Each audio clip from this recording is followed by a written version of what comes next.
बहुत बहुत स्वागत कहानी कुर्सी की में आपका। और हमारे साथ स्टूडियो में है हर्षवर्धन त्रिपाठी जी, विजय त्रिवेदी जी, राजकुमार सिंह जी और समीर चौंगावकर जी। ब्रेक से पहले पंजाब की बात हम कर रहे थे क्योंकि राहुल गांधी लौट आए विदेश दौरा। 20 दिन के विदेश दौरे के बाद वो वापस लौटे और आती उन्होंने पंजाब की सुध ली, चलें ली तो सही।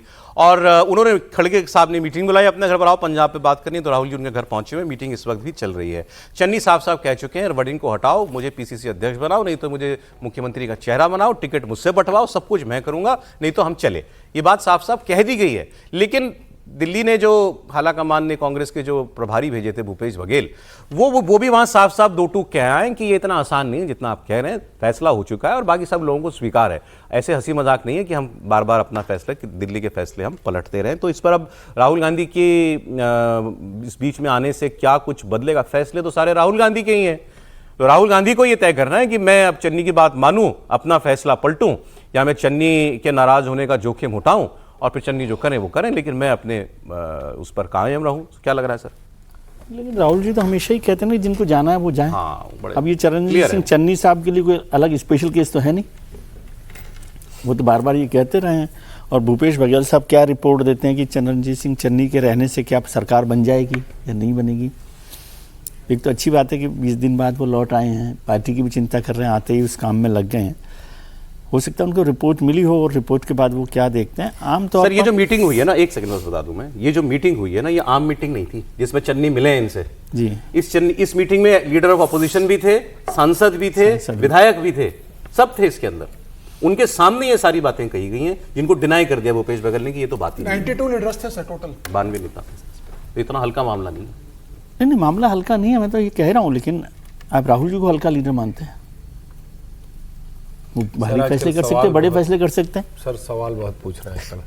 नहीं, मैंने कहा भाई बड़ी मीटिंग है, राहुल जी भी बड़े दीजिए। क्या लगता है आपको? मुझे नहीं लगता कि चरणजीत सिंह चन्नी के लिए कोई बहुत स्कोप है। रियायत नहीं देंगे राहुल जी, ठीक है, ऐसा मुझे लगता है। बाकी तो जैसे अभी सर भी कह रहे थे कि पॉलिटिक्स में तो कुछ भी संभव है, पॉलिटिक्स गेम ऑफ पॉसिबिलिटी। तो फिर चन्नी चले मुझे तो लगता ही है कि चन्नी चले हुए ही हैं। अच्छा। बहुत दिन से मुझे ऐसा लगता है कि चन्नी जी चले हुए हैं। अभी कहीं रास्ता मिल जाएगा, मंजिल मिल जाएगी तो वहाँ पहुँच जाएंगे। और बाकी इतना दबाव बन जाए कि कहा जाए कि नहीं इनको ले लीजिए, क्योंकि दलित फेस के तौर पर, और बाकी संभावना मुझे बहुत कम लग रही है। कि ऐसे भी कह सकते हैं शरीर चन्नी जी का यहाँ है, आत्मा कहीं और जा चुकी। कहीं क्या होता है? कहाँ गई है? कहाँ डिपॉजिट हुई है? आत्मा कहीं ऐसे तो जाती नहीं, वो परकाया में प्रवेश कर लेती है। आत्मा तो उसी के ऊपर होगा ना जो वश कर सकता है, नियंत्रित कर सकता है, इतना शक्तिशाली होना चाहिए। तो आत्मा जा चुकी है, जमा हो चुकी है। बिल्कुल। मुझे सर 80 से सिग्नल नहीं मिला, आत्मा कहाँ लैंड करेगी? 80 से सिग्नल देगा ना कि कहाँ लैंड करना। लोग वैसी बातें करते हैं, आप गोलमोल बातें करते हैं, साफ नहीं बताते। वहाँ पर भूपेश बघेल 4 दिन में रिपोर्ट लेकर आए, फिर उन्होंने संगठन महासचिव जो हो केसी वेणुगोपाल, उनको रिपोर्ट दी। केसी वेणुगोपाल ने वो रिपोर्ट पढ़ी और फिर उन्होंने मल्लिकार्जुन खड़गे को दी, और मल्लिकार्जुन खड़गे ने कहा कि राहुल गांधी आएंगे, उनको फिर मैं रिपोर्ट सौंपूंगा और फिर बात होगी फाइनल। अब राहुल गांधी आए, अब बैठक हो रही है, और खबर ये भी है कि भूपेश बघेल ने पंजाब से राहुल गांधी से बात कर ली थी। और पंजाब का पूरा जो प्रकरण था उसको राहुल गांधी जब विदेश में थे, भूपेश बघेल की बात हुई है, भूपेश बघेल ने पूरा उनको अवगत करा दिया था। जाहिर होती है। और जो बयान भूपेश बघेल के आए हैं वो राहुल गांधी के बातचीत के बाद ही आए। इसका मतलब ये है कि कांग्रेस जो स्टैंड पर है कि राजा वड़िंग के नेतृत्व में पार्टी चुनाव लड़ेगी, वो तय है। चन्नी को समझाने की कोशिश होगी, लेकिन चन्नी ने जो मांगे रखी थी कि मुख्यमंत्री का चेहरा मुझे घोषित किया जाए, प्रदेश अध्यक्ष मुझे बना दिया जाए, टिकट डिस्ट्रीब्यूशन मेरी भूमिका हो, ऐसे कह लें सर कि मतलब चन्नी ने जो बॉल अभी राहुल गांधी के कोर्ट में डाली है, राहुल गांधी टप करके दोबारा चन्नी के कोर्ट में डाल देंगे। बिल्कुल क्लियर हो गया इसमें। वैसे एक अच्छी बात है कि जो आपको पता होता है वो आप हम सब लोगों से कंफर्म करवाना चाहते हैं। नहीं, मैं समझ नहीं पाया कि अभी तक किसी ने क्यों नहीं कहा कि उस मीटिंग में चन्नी जी भगवा पगड़ी पहन के गए। वैसे तो इसका कोई मतलब नहीं, कोई किसी भी रंग की वो प्रतिदिन पहनते हैं तो अच्छी पगड़ी पहनते हैं। मतलब जो आप समझना चाह रहे थे उसको उन्होंने और साफ कहा। नहीं, मैं कह रहा हूँ दिख रहा है, देखिए भगवा पगड़ी अलग से एकदम। भगवा पगड़ी तक बात रुकेगी या भगवा झंडे तक जाएगी, सवाल ये। चले ठीक है, अब तो चन्नी जी को तय करना है वो क्या करें। मैं आपसे कह रहा था कि वायनाड की लैंडस्लाइड पर राहुल गांधी और प्रियंका गांधी का वहां ना जाना, पोस्ट तो आए थे सोशल मीडिया पर, लेकिन वो गए नहीं थे। राहुल गांधी देश में ही नहीं थे। प्रियंका जी के बारे में कोई पता नहीं वो क्यों नहीं गई, या वो दिल्ली में थी, या वो देश में थी कि नहीं थी, एनीवे गया नहीं कोई। तो ये सवाल हुआ। पवन खेड़ा जी आजकल कांग्रेस पार्टी में ज़्यादातर मामलों के जवाब वही देते हैं, राज्यसभा सांसद भी हो गए, उनसे ही सवाल हुआ भाई सब कोई गया नहीं वहाँ वायनाड में, लोकसभा कॉन्स्टिट्यूंसी राहुल जी की रह चुकी है, प्रियंका जी की है। जवाब सुनिए आप। ये होते हैं कुशल प्रवक्ता। उन्होंने कहा देखें ये वीआईपी विजिट कहीं किसी मौके पर क्यों कराई जाती है किसी की। अगर वहां पर लोकल सरकार और प्रशासन अपना काम ना कर रहा हो तो उस पर दबाव बनाने के लिए ऐसी विजिट होती हैं बड़े लोगों की। वहां तो हमारी सरकार है, बढ़िया काम चल रहा है रिलीफ का, क्या जरूरत है कि ये जाएं और डिस्टर्ब करें जाकर के उस काम को। Government is not showing any insensitivity. The relief measures are going on. There is no need to disrupt those relief measures. So people who are questioning the absence of Priyanka ji or Rahul ji need to realize that VIP visits are meant to flag the links, the missing links, flag the gaps in relief. There are no gaps in relief. Therefore, I don't see any reason why relief measures should get disrupted. बोलिए, वो कह रहे हमारे पर जाते तो और थोड़ा व्यवधान ही पड़ता। इतने संवेदनशील मसले पर मुझे हंसी आ रही है कि क्या हो गया है पवन खेड़ा जी को। अब तो इसका मतलब जाना ही नहीं चाहिए। कोई भी जनप्रतिनिधि, कोई भी सांसद, किसी भी पार्टी का नेता उसकी सरकार आ जाए तो वहां जाए ही नहीं, फिर तो ये सवाल ही बंद होने आने चाहिए। और फिर तो आप सोचिए किस मुंह से आप भारतीय जनता पार्टी सरकार से सवाल करेंगे, क्योंकि उनकी तो ज्यादातर जगह सरकारें, और सरकारें कितना भी अच्छा काम करें उसमें इंप्रूवमेंट की, उसको उंगली उठाने की, और सब चलो छोड़ दो भाई, स्थानीय सांसद है अपनी जनता। राहुल गांधी देश में नहीं थे, वो क्या कह देते पवन खेड़ा जी? प्रियंका तो स्थानीय सांसद कैसे कह देते कि वहां से लंदन से कहां से फ्लाइट लेते हो? समझिए ये मसला पवन खेड़ा जी का नहीं है। क्या हो गया कांग्रेस को, आप ये बात कीजिए, क्या हुआ? प्रियंका गांधी वहां की स्थानीय सांसद है। काम अच्छा होता है कि नहीं होता वो तो अलग इशू है। एक प्रतिनिधि को, जो सांसद जिसको चुना गया है, उसके लिए लोग उम्मीद करते हैं कि ऐसी जब आपदा आई है तो वो वहां मौजूद रहे। पवन खेड़ा का मसला नहीं, पवन खेड़ा का तो काम है, फिर वो तपस्या में कमी हो जाती है आपके चक्कर में। लेकिन मसला ये है कि प्रियंका जी को क्या हुआ, प्रियंका जी क्यों नहीं गई? सवाल ये है, वो है, वही मैं कह रहा हूँ कि वो बड़ा सवाल है कि उस पर होना चाहिए। राहुल जी तो कहते हैं कि प्रियंका आजकल एमपी हैं और वो सब जगह राहुल जी नहीं जाएंगे, लंदन भी जाना है और जगह भी जाना है। क्या ये इंसेंसिटिव बयान है? मेरे ख्याल से इंसेंसिटिव बयान पर मैं नहीं जा रहा, मैं तो कह रहा हूँ ये बिहेवियर इंसेंसिटिव है। ठीक है, बयान तो इंसेंसिटिव है। तो कहा था वायनाड की जनता से कि प्रियंका को जिताइए, आपको 2 सांसद मिलेंगे, 2 सांसद मिलने वाले और एक प्रियंका भी मिलेंगी, दोनों गायब रहे उसके। अरे भाई आपकी सरकार है, माना आपकी सरकार है, लेकिन लोकल स्थानीय सांसद तो प्रियंका है, वो जाके लोगों के दुख में शामिल होगी कि नहीं? उन लोगों ने आपको वोट किया है, वहां से सांसद बनाकर भेजा है। आप देखिए कि घर के अंदर ये सवाल जब हर्षवर्धन जी ने कहा, आप बीजेपी से किस मुंह से कहोगे कि जाओ देश भर में उनकी सरकारें? नहीं, और सोचिए ना जरा कि लैंडस्लाइड भी, नहीं वो तो पवन जी ने ये भी तो बात बताई कि भाई उनकी सरकार अच्छा काम कर रही हो सकता है बीजेपी की सरकार वहां पर अच्छा काम नहीं कर रही हो तो बीजेपी लीडर को जाना पड़े। तो उन्होंने एक राइडर के साथ बात, आप पूरा कर लीजिए जी। नहीं, मैं तो यही कह रहा हूं ना कि अब कहां लैंडस्लाइड को, कहां आपदा को पता है कि राहुल जी का वेकेशन वाला शेड्यूल चल रहा है। बड़ा कठिन है ना, अब आपदाएं ऐसे आए कि राहुल जी उपलब्ध रहे बिना बताया जाती है। और हमने तो जाने कितनी बार देखा है कि प्रधानमंत्री नरेंद्र मोदी किसी ऐसी जगह पर, किसी ऐसे अवसर पर वो अवसर निकाल कर चले जाते हैं। मतलब ऐसा तो हुआ नहीं, लेकिन यहां तो बिल्कुल ही एकदम, और उसको जस्टिफाई किया जा रहा है। एक खबर और बता दूं सर, इस पर विवाद होना तय है, तय मानिए आप। अभी उन्हें कल ही हुआ है तो अभी मुझे लगता नहीं कि बहुत जल्दी कुछ ने रिएक्ट नहीं किया होगा। तेलंगाना में वोटर लिस्ट शुद्धिकरण मतलब SIR का काम चल रहा है। कई लोगों के नाम वोटर लिस्ट से कटेंगे, भाई सभी जगह कटे। 6 करोड़ नाम तो अब तक कट चुके हैं देश भर में जिन राज्यों में SIR हुआ है। तेलंगाना की कांग्रेस सरकार ने एक कर्नाटक मॉडल को लागू करने की तैयारी की है। कर्नाटक की तरह तेलंगाना में भी स्थायी निवास पत्र, क्या कहते हैं सर इसको, डोमिसाइल ही हुआ वो, रेजिडेंसी सर्टिफिकेट टाइप कुछ चीज, ये कर्नाटक की सरकार देती है। उस पर वो विचार कर रही है ताकि SIR की वजह से जिन लोगों पर के वोट पर सवाल खड़ा हो और उनके पास कागज ना हो जो प्रमाण के तौर पर देने होते हैं SIR में चुनाव आयोग को, अगर उनमें से कोई पक्का कागज नहीं है तो ये एक कागज पक्का माना जाता है, इसको चुनाव आयोग स्वीकार करता है। Residency certificate, permanent resident certificate, PRC कहते हैं शायद इसको। हाँ, तो ये सर्टिफिकेट कर्नाटक में बांटे जाते हैं। असद, मेन बात क्या है, ओवैसी साहब ने सार्वजनिक मांग की थी रेवंत रेड्डी से, चीफ मिनिस्टर से, कि ये रेजिडेंट सर्टिफिकेट आप दीजिए, नहीं तो बहुत सारे लोगों के कागज ना होने के अभाव में वोट कट जाएंगे। तो अब तेलंगाना की सरकार इस पर विचार कर रही है। ये ऐसे है जैसे मान लीजिए कि किसी के पास आधार कार्ड नहीं है, मान लें कि भाई चुनाव आयोग आधार कार्ड स्वीकार करता है लेकिन बहुत से लोगों के पास आधार कार्ड नहीं है, तो सरकार झटपट जो है सब लोगों के आधार कार्ड बनवाने लगे। ये कुछ इस तरीके का मामला है। मकसद क्या है SIR का? जो डाउटफुल आदमी है उसका वोट ना बने। सरकार कैसे तय करेगी कि ये आदमी डाउटफुल है कि पक्का है? ये काम तो चुनाव आयोग को करना है। आप पहले ही सबके कागज बनाने की तैयारी कर रहे हैं। ये विवाद है सर।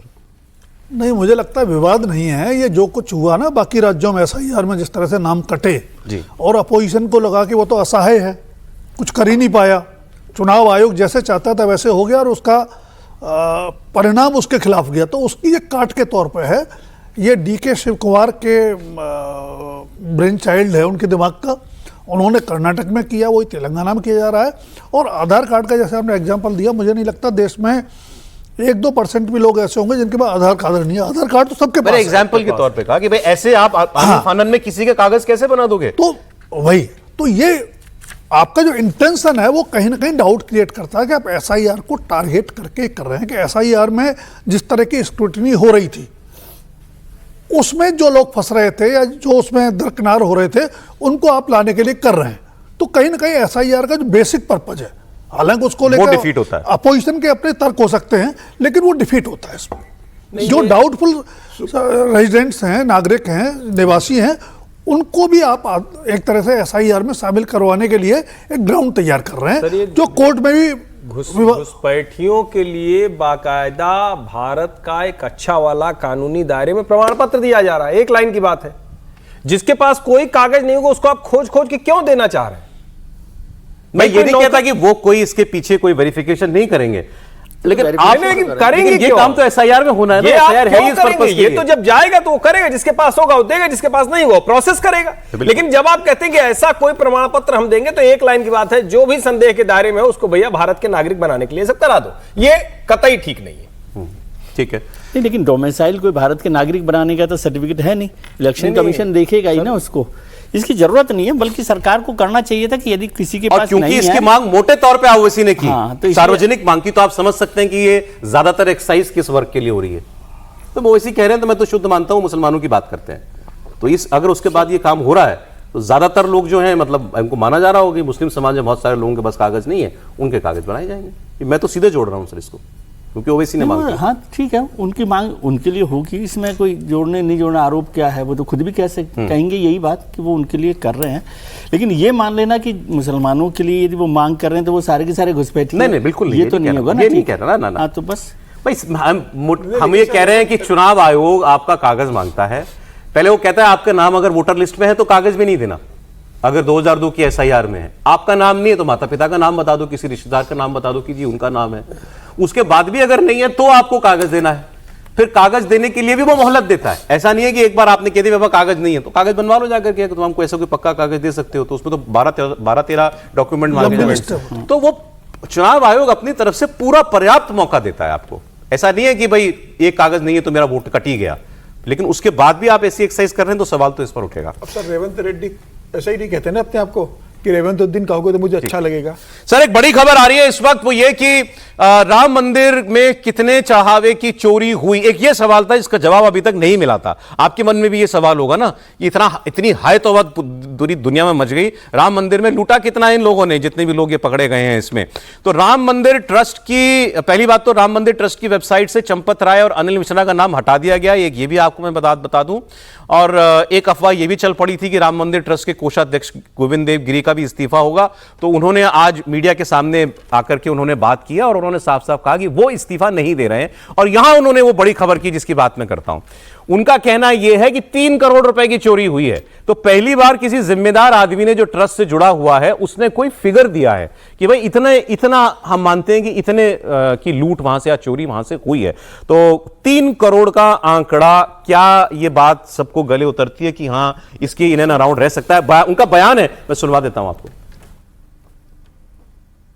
ये सारे आंकड़े झूठ है। जहां तक मेरा आकलन है ये गलत भी हो सकता है क्योंकि एसआईटी का अभी रिपोर्ट आना है, लेकिन जहां तक मेरा आकलन मैं आप लोगों से बतला सकता हूं वो 3 करोड़ के आसपास होना चाहिए, ऐसा मुझे लगता है। 3 करोड़ के आसपास। सर क्या आपको लगता है ऐसा कुछ इतना ही क्या ही होगा मामला? सर एक जोर और बढ़ा दीजिए मेरे हिसाब से। सर मुझे कोई नहीं लगता कि खेल ये- थोड़ी चल रहा है, गुड्डे कोड़ियों का खेल थोड़ी है तो सर। सर अब वो कह रहे हैं कि मेरा आकलन है, और मेरा आकलन कौन बता रहा है? गोविंद गिरी जी बता रहे हैं, जो अयोध्या में रहते नहीं है, जो बैठते हैं पूना में लेकिन कोषाध्यक्ष नहीं, हैं। बट ही इज द वो- ट्रेजरर, वो ट्रेजरर है सर। कोषाध्यक्ष है ना, तो आप वहां रहिए ना, राम मंदिर में आप रोज का हिसाब किताब रोज देखिए। आप रहते हैं पूना में हो, देश का भ्रमण करते हो, लेकिन आप कह रहे हो कि मैं इस्तीफा नहीं दूंगा। अगर आपको इतनी राम मंदिर की चिंता है, कोषाध्यक्ष की इतनी बड़ी जिम्मेदारी है, तो आप राम मंदिर में सारे काम छोड़ के रहिए ना। उससे आप पार्ट टाइम जॉब के रूप में क्यों रहते हो कि मैं अपने सारे काम करूंगा, वक्त मिलेगा तो मैं राम मंदिर का हिसाब किताब भी देख लूंगा? तो मुझे लगता है कि उनको जिम्मेदारी इस बात की लेना चाहिए, नंबर 1। नंबर 2, वो कह रहे कि मेरा आकलन है कि 3 करोड़। भाई आपका आकलन कौन देगा आपको? आपको ये आकलन कहां से आया, किस आधार पर आया?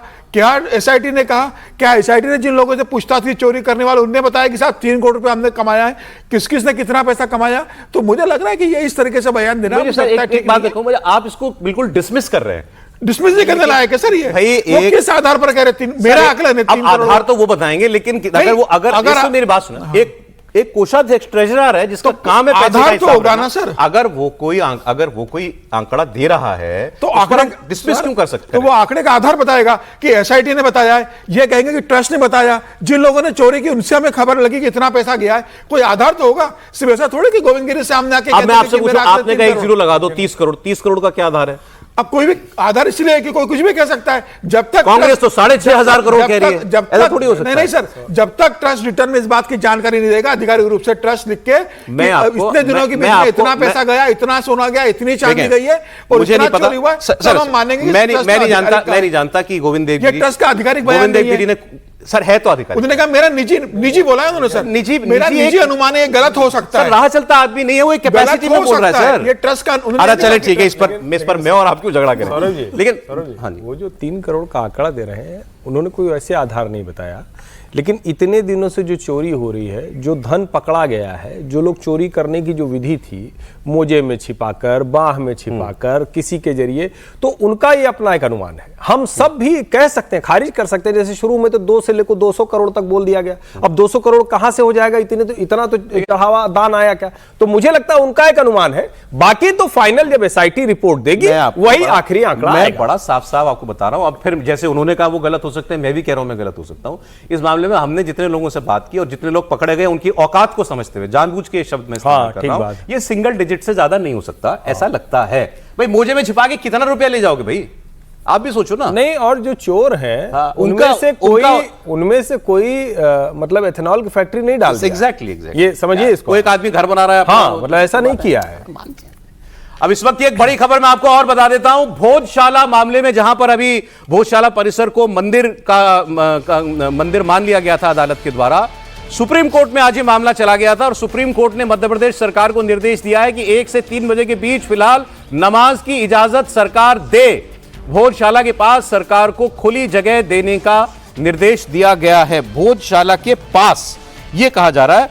मैं फिर पढ़ देता हूं ये आपके लिए खबर। धार भोजशाला मामले में मध्य प्रदेश हाईकोर्ट के फैसले के खिलाफ मुस्लिम पक्ष की याचिका पर सुप्रीम कोर्ट ने नोटिस जारी किया है केंद्र सरकार, ASI, Hindu front for justice समेत अन्य पक्षकारों को, और कहा है कि शुक्रवार को दोपहर से 1 से 3 के बीच नमाज के लिए भोजशाला कॉम्प्लेक्स के पास एक अलग खुली जगह दी जानी चाहिए। इसमें काफी चीजें हैं। एक तो सर साफ कर दिया था हाईकोर्ट ने कि भाई मंदिर परिसर है, उसके बाद वहां नमाज बंद हो गई थी, वरना शुक्रवार की नमाज अंदर होती थी परिसर के, और मंगलवार के दिन शायद वहां पर वो होती थी, पूजा होती थी। अब इन्होंने कहा है कि परिसर के कॉम्प्लेक्स के पास खुली जगह दे। तो सुप्रीम कोर्ट भी यही नहीं कह रहा कि अंदर नमाज पढ़ो, वो कह रहा है इसके आसपास जगह दी जाए। नहीं, मुझे लगता है मामले का अंतिम निपटारा होने तक एक अंतरिम राहत के तौर पे ये कहा गया है कि अब उसके पास में कोई खुली जगह उनको दे दी जाए और वो अपनी नमाज वहाँ अता करते रहें। यानी भोजशाला का जो परिसर है उसको लेकर के अभी कोई इंटरवेंशन सुप्रीम कोर्ट का नहीं है। तो कुल मिला के आप मान सकते हैं कि सुप्रीम अंतरिम कोर्ट व्यवस्था दी है, अंतरिम व्यवस्था दी है, और ठीक है, अंतरिम राहत दी जा सकती है किसी भी पक्ष को। मतलब इसमें आपको लगता है कि इस पर ऐतराज नहीं होना चाहिए? नहीं, ऐतराज तो होगा, हिंदू पक्ष को तो होगा।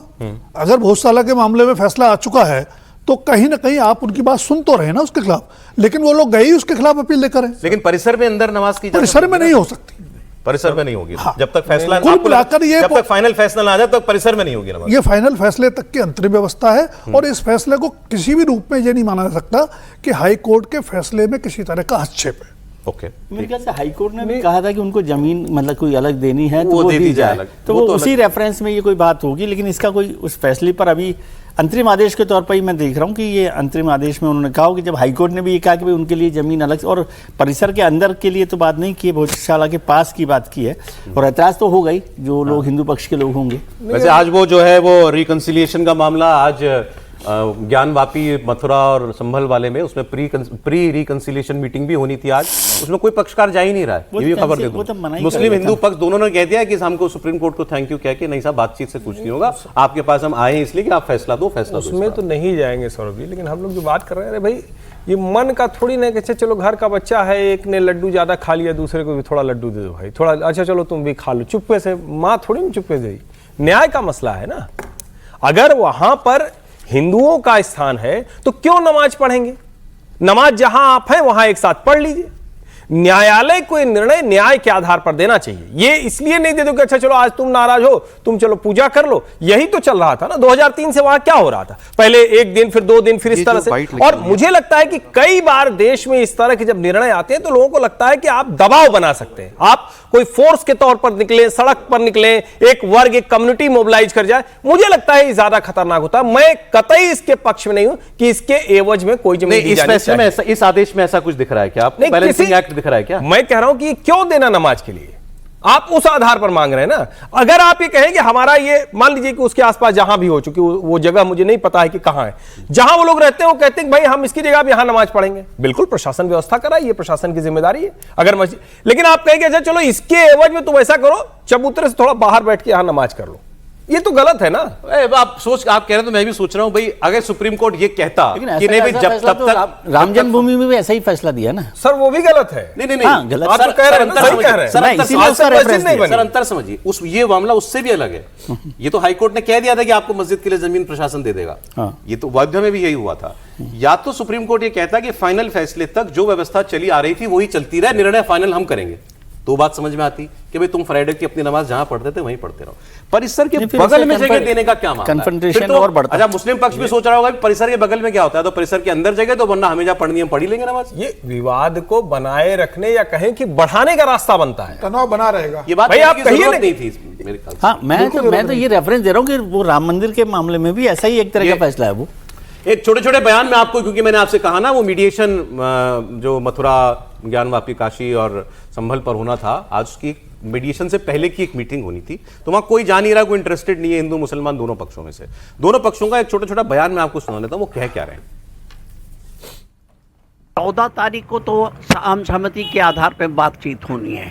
21, 23 और 25 अगस्त को एक लोक अदालत बनाई जा रही है। लोक अदालत में निस्तारण होगा, जिसमें ये ज़रूरी नहीं है कि ये बाध्यकारी भी नहीं है, और हम लोगों ने यह निर्णय लिया है कि इसमें किसी भी स्तर पे हम लोग इस बातचीत में शामिल नहीं होंगे।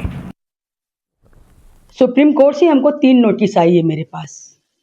तीनों में मतलब पहले दिन हम लोग को सुप्रीम कोर्ट बुलाया गया था, हम लोग वहाँ पे नहीं गए थे, समझौता करने के पक्ष में हम लोग नहीं हैं। और चूंकि सुप्रीम कोर्ट का आदेश है, यहाँ पे मीडिएशन मतलब समझौता के लिए आया है, तो भैया हम समझौता क्यों करेंगे? वो तो हमारे आराध्य का मंदिर है, हम लोग का आराध्य का मंदिर, हम लोग तो अपना आराध्य का मंदिर लेके ही रहेंगे, हम लोग मंदिर लेके रहेंगे, बनवाएंगे उसमें। नहीं, हमने कल भी आपसे कहा था कि मध्यस्थता इसमें कामयाब इसलिए नहीं होगी क्योंकि कोई भी व्यक्ति बीच का रास्ता इसमें कुछ हो नहीं सकता। या तो वो मस्जिद है, मस्जिद माने जिसको मस्जिद चाहिए उसको मस्जिद चाहिए, जिसको मंदिर चाहिए उसको मंदिर चाहिए, इसमें क्या बैलेंस कर लेगा कोई भी आदमी जो है। अच्छा, मैंने कल सुना मुस्लिम पक्ष के 1-2 लोगों को, वो ये कह रहे हैं कि भाई हम पहले भी मीडिएशन में देख चुके हैं, हम पर ये दबाव बनाया जाता है तुम अपनी मस्जिद छोड़ दो। मीडिएशन में यही होता है हमारे साथ, और मान सकता हूं कि यही कहा जाएगा, और क्या कहा जाएगा उनसे, तो इसलिए इसका कोई मतलब नहीं है। ये बात तो राम मंदिर के मामले में अगर आपको याद हो तो आपसी सहमति से, संवाद से हल करने की बहुत कोशिशें हुई थी। खासकर चंद्रशेखर जब प्रधानमंत्री थे तो उसमें कुछ विवादास्पद संत, नाम ले सकते हैं चंद्रा स्वामी वगैरह, इन लोगों ने भी कोशिश की थी, लेकिन उसका समाधान निकला नहीं, और ये धार्मिक और आस्था से जुड़ा मसला है। इसलिए बेहतर यही होगा कि इसका कानूनी हल न्यायपालिका के रास्ते निकले, वो स्वीकार्य भी होगा और स्थायी भी होगा। आज अगर कोई समझौता हो भी जाए, कौन जानता है कि 2 पीढ़ियों के बाद फिर विवाद होने लगे, तो ऐसे संवेदनशील मामलों में न्यायपालिका के ऊपर ही छोड़ना चाहिए, उसकी स्वीकार्यता सभी पक्षों की। इस बात पे क्यों नहीं करता सुप्रीम कोर्ट की, जो ये सारा झगड़ा क्यों चल रहा है? झगड़ा चल रहा है प्लेसेस ऑफ वर्शिप एक्ट से। पहले सुप्रीम कोर्ट उसको क्यों नहीं डिसाइड करता कि उस पर काम किया जाए और उस पर फैसला करके देखें? लेकिन ये तो अपेक्षित था जो हुआ, कल ही इसका थोड़े बहुत पता मतलब आहट आ गई थी कि कोई इसमें इंटरेस्टेड होगा नहीं, लेकिन सुप्रीम कोर्ट ने एक मोहलत दी हुई है। देखिए आगे वो 3 दिन की, उस आज तो कोई नहीं गया, उन 3 दिनों में भी कोई जाता है कि नहीं जाता।